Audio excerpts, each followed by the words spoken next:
사랑하는 여러분, 한 주간 평안하셨습니까? 네.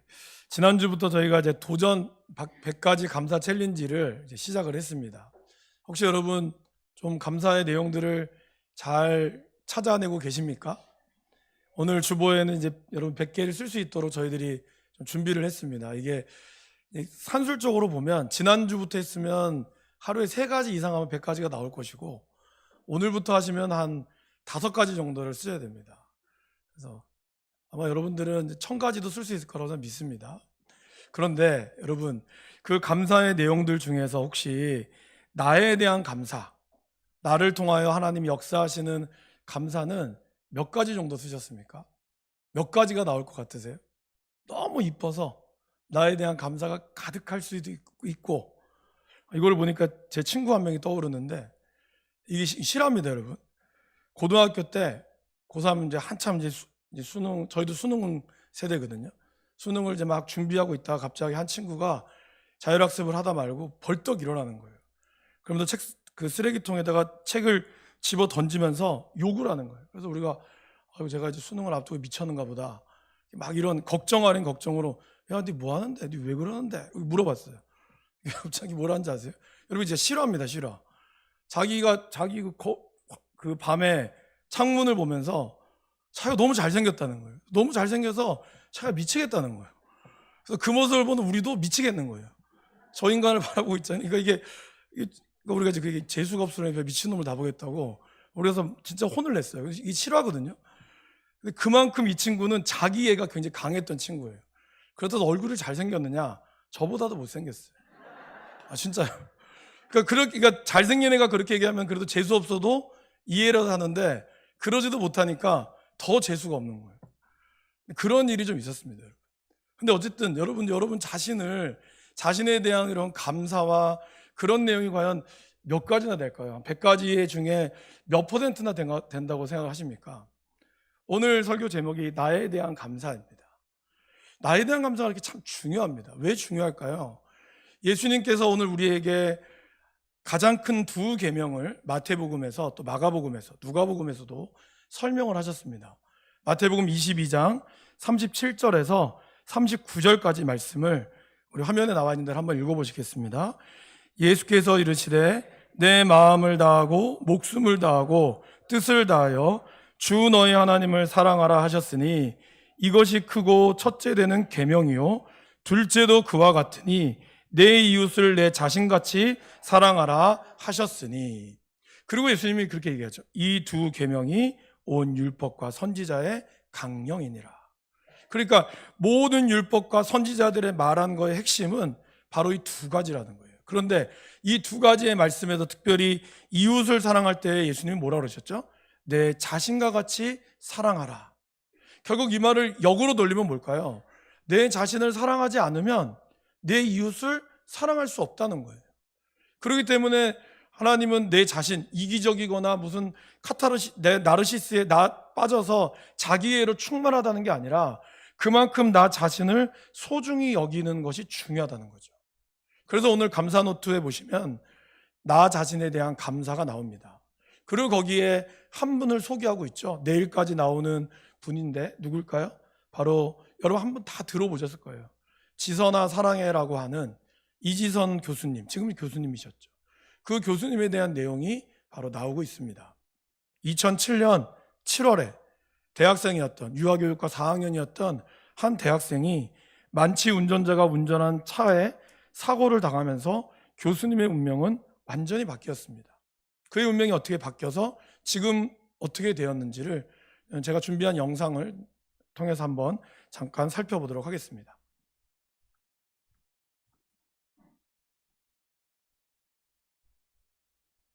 대학교 4학년 때 전신 화상을 입고도 희망전도사로 활약해온 이지선 교수입니다. 이 사고가 나고 23년이 흘러서 모교 교수로 오늘 강단에 섰습니다. 백승현 기자가 만나봤습니다. 23년 만에 모교로 돌아온 이지선 교수. 화상 상처에다 손마디 8개도 없지만 강단에 선 모습은 당당하기만 합니다. 뭐 학생들도 너무 이렇게 막 반갑고 기대되는 표정으로 저를 바라봐줘서 제가 되게 긴장하고 있다가 금방 편안해져서 유아교육과 4학년이던 지난 2000년 음주운전자가 낸 7중 추돌 사고로 불타는 차에서 전신 화상을 입었고 40번 넘는 대수술을 받았습니다. 아, 여기가 끝이구나 했었던 순간이 분명히 있었어요. 나는 돈 주고는 살 수 없는 것을 잃었다. 그러면서 이제 새로운 저를 거울로 보게 되고 안면장애와 지체장애 1급 판정을 받았지만 포기하지 않았습니다. 낯선 미국으로 건너가 사회복지학으로 석박사 학위를 받았고 모교 교수로 부임했습니다. 후배들은 인간승리 선배의 복귀에 기대를 나타냈습니다. 선배 이렇게 가르쳐주시는 교수님 이렇게 편하게 생각해 달라고 언급해 주신 점이 기억에 남습니다.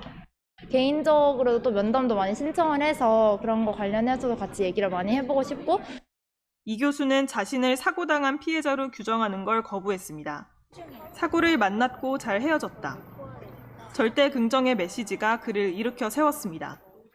채널A 뉴스 백승현입니다.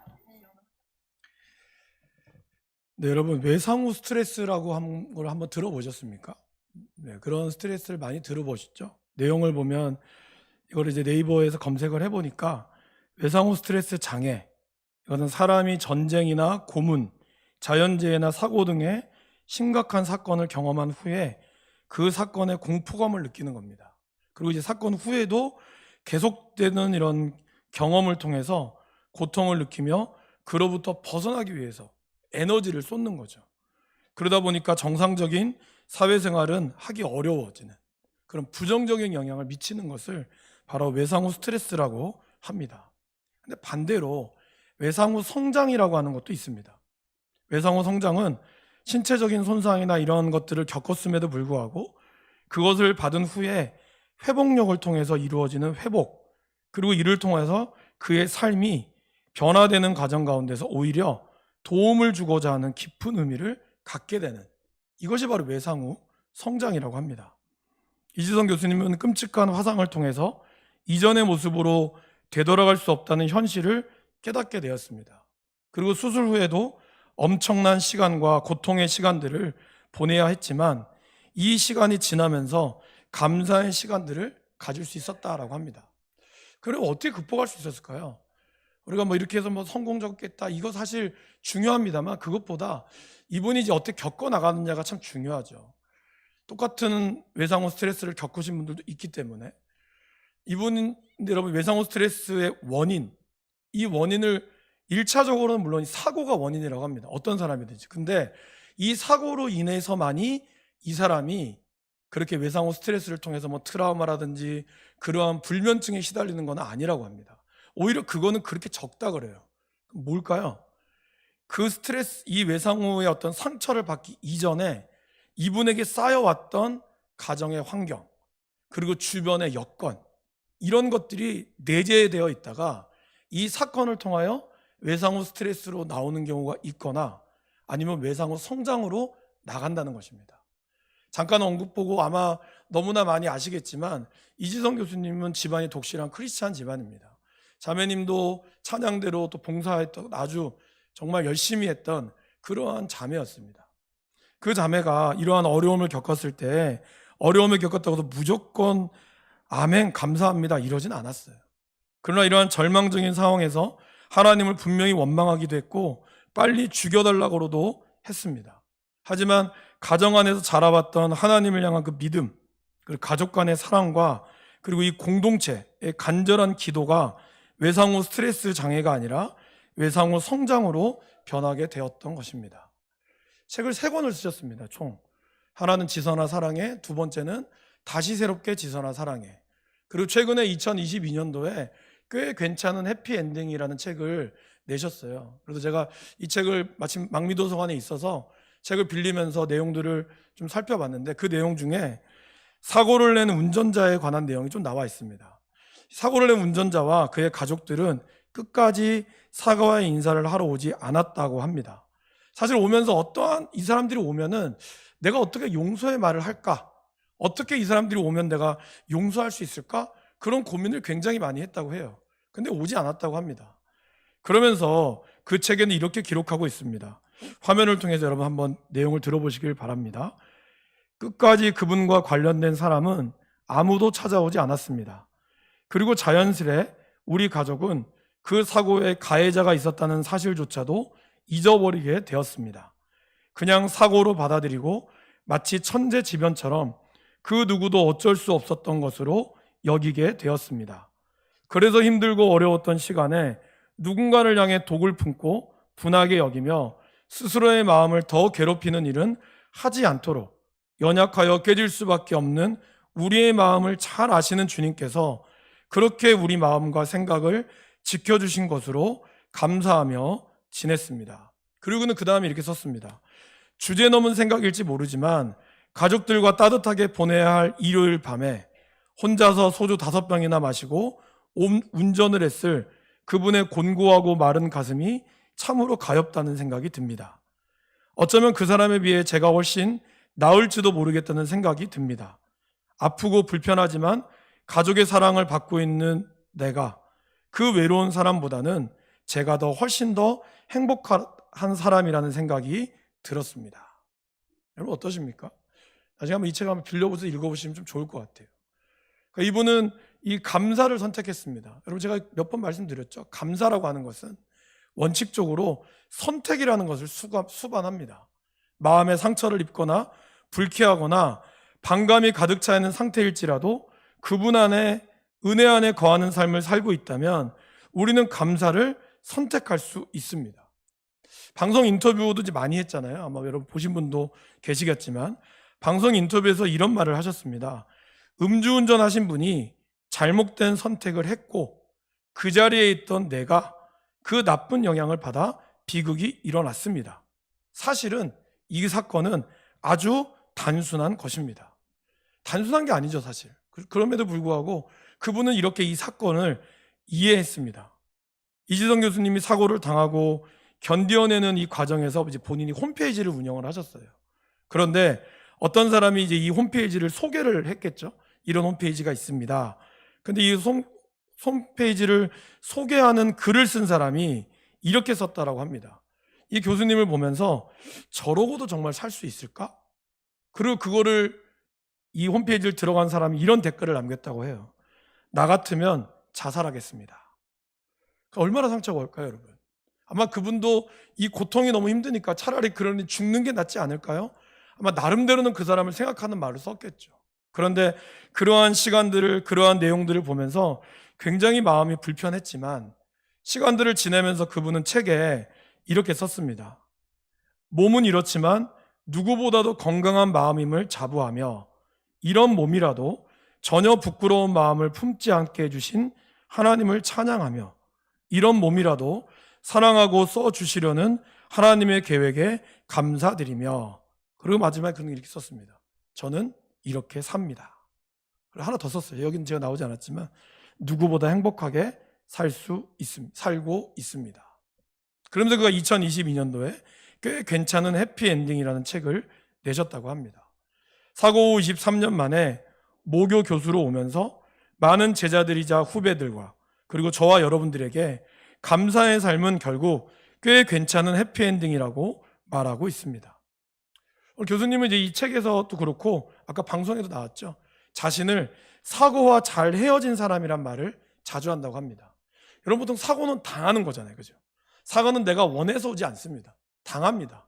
근데 내가 당하면 무슨 감정밖에 안 들죠? 억울한 것밖에 안 드는 거예요. 어머니 왜 나를 태어나게 하셨나요? 나는 왜 이런 남편과 아내를 만나서 고통을 겪고 있을까요? 이건 다 내가 당하는 거거든요. 그런데 이 교수님은 거기서 끝난 것이 아니라 자기가 이제 불행한 사고와 헤어졌다. 이렇게 이야기를 합니다. 물론 그분은 이렇게 얘기해요. 내 사실을 변하지 않는다는 거예요. 그게 뭘까요? 불행한 일이 결코 좋은 일이 될 수는 없다는 겁니다. 맞습니다. 여러분 우리가 불행한 일을 당했을 때 그거를 억지로 좋아질 거야 라고 얘기할 필요 없다는 거예요. 불행한 일은 불행한 일입니다. 그거는 바뀌지가 않아요. 그건 좋은 일이 될 수 없다고 교수님은 얘기합니다. 그러나 그 불행한 일 중에서 좋은 일을 이끌어내고자 하는 것, 모든 것이 합력하여 선을 이루시는 하나님을 찾아낼 수 있는 것. 그 가운데서도 내가 좋은 의미를 뽑아내고자 하는 마음의 태도가 중요하다라고 말씀하신 이 교수님의 내용에 사실 저 자신도 도전을 받았어요. 제가 사실 책을 이제 3권이라서 자세하게 읽지 못했지만 중간에 읽어보니까 이 어마어마한 화상에 드는 비용을 아마 가해자가 지불하지 않았던 것 같아요. 지불할 능력이 없었다고 아마 그냥 뭐 소위 얘기하는 배째라고 했겠죠. 그러니까 이 모든 거를 고통뿐만 아니라 모든 경제적 부담도 다 감당을 해야 했던 것 같습니다. 물론 교회에서 많이 도와주시고 또 어려운 소식을 들은 분들이 도와줬겠죠. 하지만 그렇다고 해서 이 고통 자체가 사라지지는 않았을 겁니다. 아까도 나왔지만 죽고 싶고 하나님 빨리 나 데려가 달라고. 그때 그 오빠가 운전하는 차에 타고 있었고 뒤에서 박은 거거든요. 그러니까 몰랐다고 하죠. 그렇기 때문에 오빠가 자기를 끌어안고 나왔기 때문에 나중에 오빠 그런 얘기를 했다고 하죠. 차라리 그때 너를 그냥 꺼내지 말 걸 그랬으면 좋았을 거야. 그럼 차라리 죽었으면 끝났을 거니까. 근데 1년 후에 그 동생이 그렇게 얘기하죠. 왜 이렇게 잘 살고 있는데 왜 잘 꺼냈다고. 여러분 이런 선택하는 게 쉽지가 않다라는 것입니다. 오늘 우리 본문을 보시면 사도 바울은 자기 자신의 육체의 가시가 있다라고 7절에 이야기합니다. 육체의 가시 곧 사탄의 사자를 주셨다라고 그는 얘기해요. 이 육체의 가시가 뭔지를 성경은 정확하게 이야기하고 있지 않습니다. 그래서 학자들도 정확하게 이야기를 하고 있지 않아요. 그러나 분명한 것은 고질적인 질병이 있었던 것은 틀림이 없었던 것 같습니다. 또 사도 바울이 가지고 있는 약점이 뭘까요? 말을 전하는 기술이 약했어요. 그래서 고린도후서 11장에 보면 내가 말에는 조라나, 개역 한글은 조라나로 돼 있죠. 개역 개정에서는 말에는 약하다라고 표현하고 있습니다.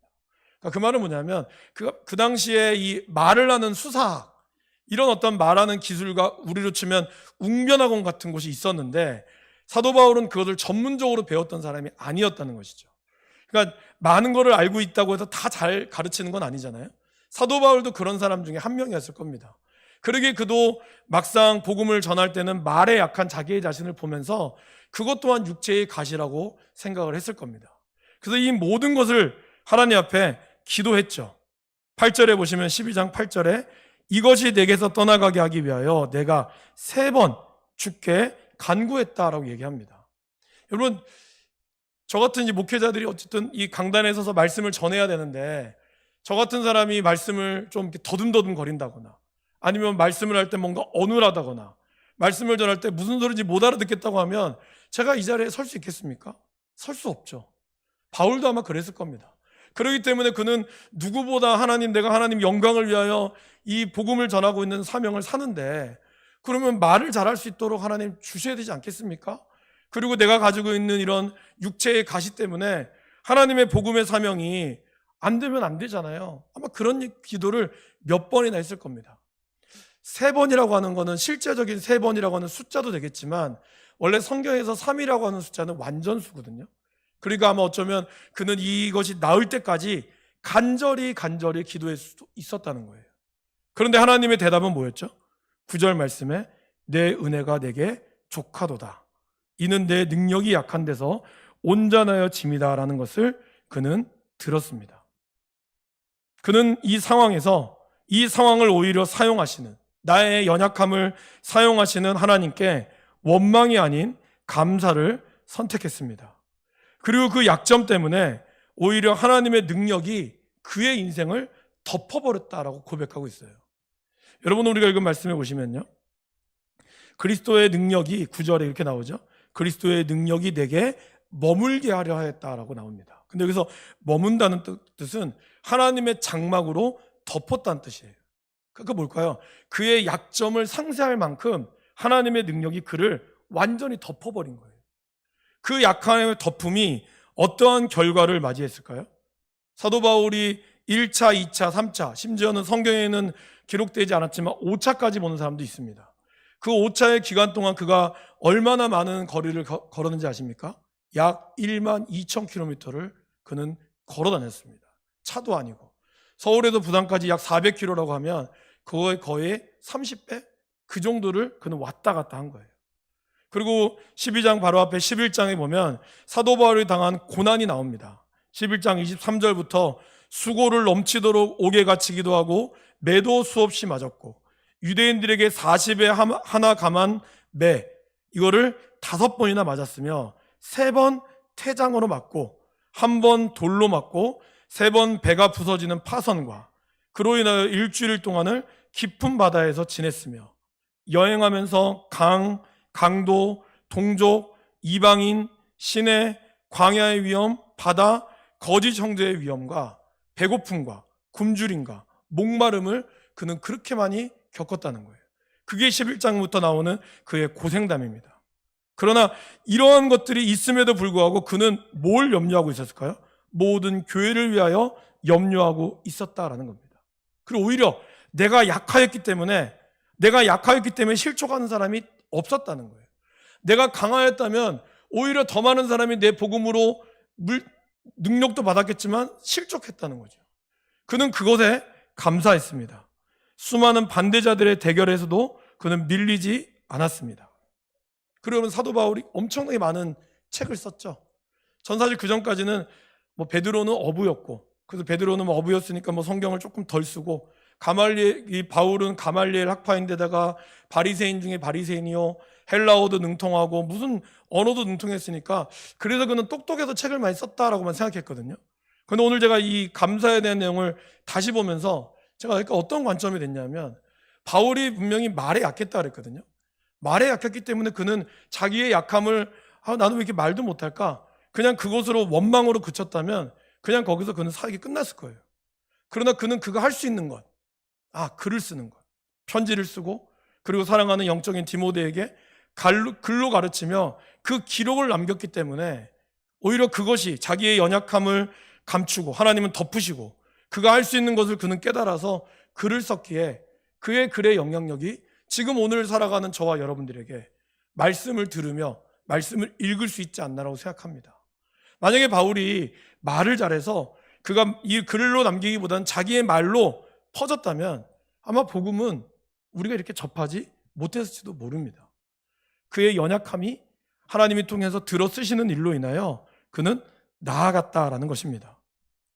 사랑하는 여러분, 감사, 나에 대한 감사, 사실 감사는 매우 기분이 좋은 것이죠. 그러나 결코 쉽게 얻어지지 않습니다. 왜 그럴까요? 우리는 죄인이기 때문입니다. 죄인이기 때문에 감사보다는 불평이나 원망이 더 쉽습니다. 여러분, 왜 자기계발서가 많이 팔리죠? 자기계발을 못하기 때문에 많이 팔리는 겁니다. 그렇잖아요. 자기계발을 잘할 것 같으면 뭐하러 그 책을 사겠습니까? 왜 감사의 책이 많이 나올까요? 사람이 감사를 안 하기 때문에 나오는 거예요. 여러분 생각해 보세요. 여러분들이 딱 봤을 때 다른 사람의 단점을 먼저 찾으세요? 장점을 먼저 찾으세요? 우리도 모르게 단점을 먼저 찾습니다. 저 사람이 나보다 이쁘면 그나마 못생긴 걸 찾으려고 하지 나보다 더 이쁜 거에 찾으려고 하지 않습니다. 근데 그거는 우리 모두의 성질머리가 더러워서가 아니에요. 우리 모두 다가 죄인이기 때문인 거예요. 저도 마찬가지입니다. 제가 딱 여기 서 있지만 제가 이 자리에 앉아 있어서 설교자를 듣잖아요. 그러면 제가 어떤 마음이 언제든지 아십니까? 저 뭐가 틀리나 딱 보는 거예요. 말씀이 뭐가 틀리나.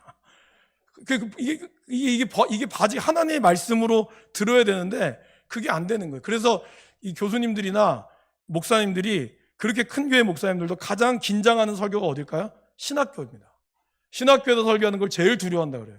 왜냐하면 신학생들이 목사님을 아무리 큰 교회 목사님이라도 보면 저 사람이 신학적으로 뭐가 문제가 있나 그거를 먼저 보거든요. 그러니까 사람은 어떤 문제가 있으면 원망할 거리, 그 다음에 내가 화낼 거리, 잘못한 거를 먼저 찾지 사실 감사할 거를 찾는 게 쉽지가 않아요. 그것은 우리의 성격이 부정적이서가 아니라 우리가 가지고 있는 죄의 문제이기 때문에 그렇다라는 것입니다. 제가 작년에 이제 감사에 대한 책도 읽고 여러가 새벽 기도도 또 했잖아요. 그러면서 지금까지 계속해서 저에게 가장 와닿는 문장이 있어요. 한 몇 번 말씀을 드렸는데 이 문장입니다. 절망적인 상황이 나를 불행하게 만드는 것이 아니라 그 상황에 따른 절망적인 대응이 나를 불행하게 만든다. 그러니까 우리가 나오는 절망적인 상황 자체가 사실 우리를 불행하게 만드는 것은 아니라는 거예요. 아까 이지선 교수님이 나오는 것처럼 얼마나 절망적인 상황입니까? 하지만 그 상황에 그 상황 그 자체로만 보면 앞이 깜깜하고 죽을 수밖에 없어요. 아마 여기 계신 분들 중에 제가 이제 신방을 다해서 느껴봤지만 남편 뭐 일찍 여의시고 거의 20대, 30대 남편 돌아가시거나 일찍 여의고 애들은 셋, 넷 더 있고 그런데 아들 이거 애들 놓고 다른 데 제가 가도 되지만 그렇지 않고 다 들쳐업고 교회 옆에서 아니면 그냥 단칸방 하나로 애들 먹여 살리면서 지금 아이들이 다 자라고 있는 그런 권사님들, 그런 집사님의 이야기를 들으면 나는 저렇게 감당할 수 있을까? 그런 생각이 들어요. 그럼에도 불구하고 그 모든 것들 앞에 늘 새벽마다 와서 기도하고 철학기도 하고 그러면서 여러분 우리 교회가 여기까지 온 겁니다. 여기까지 온 거예요. 처음엔 이 평수만 샀지만 지금 우리 교회 평수를 다 산 거는 우리 교회가 무슨 의사 물론 애들 의사가 있었다고 했지만 어마어마한 부자들이 많아서 그분들이 이 건물 사시오 10억씩 20억씩 내서 산 게 아니죠. 다 기도하고 하나님이 주실 거 믿고 그런 가운데 온 거거든요. 절망적인 상황과 교회의 아픈 상황이 있었지만 그 상황에 멈춰 있는 것이 아니라 그 대응하는 가운데 하나님의 인도하심을 바랐기 때문에 지금의 우리 교회 50년의 역사가 이어져 내려오신 것이고 그로 인하여 저와 여러분들의 삶이 지금까지 온 것이라고 믿습니다. 불평할 것인가? 용서할 것인가? 미워할 것인가? 이렇게 하는 선택의 문제가 있죠. 어떤 분은 그럽니다. 나는 용서도 없고 미움도 없어요. 근데 그런 사람은 결국에는요, 용서하지 않는다는 말과 같습니다. 용서하기 어렵다는 말도 많이 들었어요. 저 사람은 정말 용서가 안 된다고. 내가 다른 거는 다 되는데 저 사람만큼은 내가 용서가 안 된다고. 주님 오실 때까지 용서가 안 된다고. 주님 오시면 어떻게 하시려고? 근데 여러분 그것은요, 다른 말로 얘기하면 뭔지 아세요? 나 자신을 용서하기 어렵기 때문에 용서가 안 되는 거예요. 우리가 막 욕하고 막 한 번쯤은 욕하고 싶은 마음 있죠. 막 시컷 욕하고 싶고 저도 그런 적 있거든요. 그러면 속이 시원하죠. 근데 이 욕이라는 게 하면 할수록 욕이 늘어요. 갈수록 욕이 찰져져요. 근데 그 욕을 하면 할수록 어떠한 반응이 오는지 아세요? 내 자신이 곤고해져요. 왜 그럴까요? 그 욕을 할 때 그 욕을 누가 들을까요? 내가 듣는다는 거예요. 여러분 그 욕할 때 여러분 귀 막고 욕하십니까? 아닙니다. 귀 열고 욕해요. 그러면 그 말이 내 귀에 들린다는 거예요. 그 말이 내 가슴으로 들어온다는 거예요. 결국 여러분은 그 사람의 잘못을 내가 욕하는 것 같지만 결국 그 안에는 내 안에 나 들으라고 욕이 나온다는 거예요. 그러면 결국 내 자신을 축복하지 못하면 나는 어느 누구도 용서할 수 없다라는 겁니다. 신앙생활을 해도 여전히 나를 사랑하는 마음이 없는 분들이 있습니다. 나는 나를 너무 사랑해서 또 나에게 과도하게 투자하는 것도 자기 자신을 사랑한다고 생각하지만 냉정하게 얘기하면 나를 사랑하지 않는 것입니다. 왜냐하면요, 지금의 내 모습이 부족해 보이니까 무언가를 입히고 뜯어 고쳐서 만족감을 누리고 싶는 것이죠. 하지만 진정으로 나를 사랑하는 사람은 지금의 내 모습에 감사할 수 있습니다. 여러분, 하나님이 용서할 수 없는 나를 용서해 줬는데 왜 내가 나를 용서하지 못할까요? 여전히 내가 있기 때문에 그렇다는 겁니다. 하나님이 나를 용서하셨고 더 이상 나를 뒤돌아보지 않는다 그랬어요. 근데 여전히 나는 나 자신을 용서할 수가 없어요. 그래서 끊임없이 원망과 불평과 끊임없이 우리는 다른 사람과 비교하며 살아가고 있다는 것이죠. 그렇기 때문에 아무리 교회를 다녀도 여전히 내 마음 가운데 원망이 있다면, 불만이 있다면 여러분 자신을 사랑하지 않는 거예요. 그거를 우리가 온전히 내려놓을 수 있어야 한다는 겁니다. 하나님이 나를 사랑하셨듯이 다른 사람이 어떻게 보든지 간에 하나님께서 나를 사랑하시는 그 사랑으로 볼 수 있는 사람이 진정으로 나를 사랑하는 것입니다. 그러니까 어머님이 그 책에 사진이 몇 개가 나오거든요. 어머님이 그 딸과 뽀뽀한, 저렇게 화상 입은 딸과 뽀뽀한, 저는 너무 징그럽겠더라고요. 근데 내 자녀이기 때문에 할 수 있겠다. 저 오빠가 아이를 화상 입은 아이를 업으면서 굉장히 기뻐하는 그 표정이 이지선 교수님이 제일 좋아하는 사진이라고 해요. 쉽지 않죠. 그럼에도 불구하고 왜 그럴까요? 사랑하기 때문에. 나를 사랑하기 때문에 그 자매, 내 동생도 사랑할 수 있게 되는 것입니다. 하나님이 여러분을 지으실 때 어떻게 지으셨다 그랬죠? 매우 아름답게, 심히 기쁘게 지었다고 했습니다. 여러분 태어날 때 어느 누구도 아이고 애 새끼 잘못 낳았다 이렇게 얘기한 부모 아무도 없을 거예요. 그 자녀가 장애를 얻었어도 이 아이는 너무나 소중한 사람. 때로는 어떤 부모님은 애 지우라고, 얘 장애인데 지우지 않겠냐고 해도 부모들은 아니라고, 내 애니까 내가 낳을 거라고 그렇게 얘기했을 거예요. 왜요? 사랑하니까. 나를 사랑하기에 이 아이도 사랑할 수 있게 되는 것입니다. 사랑하는 여러분, 이번 우리가 3주 동안 또 감사와 또 임직을 특별 새벽 기도가 들어갈 때 무엇보다 여러분 나에 대한 감사를 먼저 회복하셔야 됩니다. 그래야 이웃에 대한 감사나 이 모든 것들도 진심을 다해서 나를 사랑할 수 있게 되는 거예요. 근데 그 감사가 회복이 되지 않고 여전히 내 안에 상황은 갇혀있는 상황들이 원망스럽고 이것이 온전히 되지 않으면 다른 거에 대한 감사도 막힐 수밖에 없어요. 하나님이 여러분들을 너무나 사랑하셨듯이, 그래서 여러분을 보면서 너무 기쁨을 이기지 못하시며 여러분을 잠잠히 사랑하셨던 이 스바냐 선지자를 통하여 느꼈던 하나님의 그 사랑이, 그 기쁨이 여러분들에게도 느껴질 수 있기를 간절히 바랍니다. 함께 기도하겠습니다.